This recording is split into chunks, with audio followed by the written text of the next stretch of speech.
بسم الله الرحمن الرحيم هل أتاك حديث الغاشية وجوه يومئذ خاشعة عاملة ناصبة تصلى نارا حامية تسقى من عين آنية ليس لهم طعام إلا من ضريع لا يسمن ولا يغني من جوع وجوه يومئذ ناعمة لسعيها راضية في جنة عالية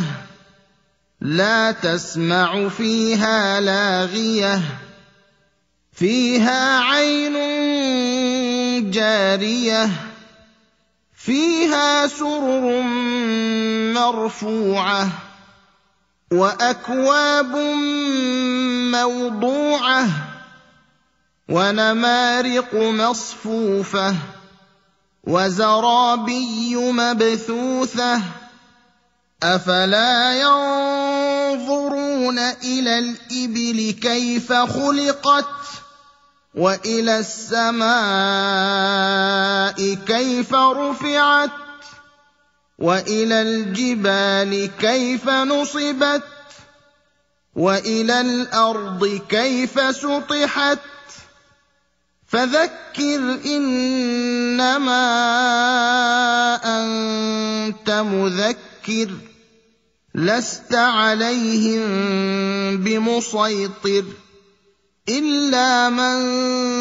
تولى وكفر فيعذبه الله العذاب الأكبر إن إلينا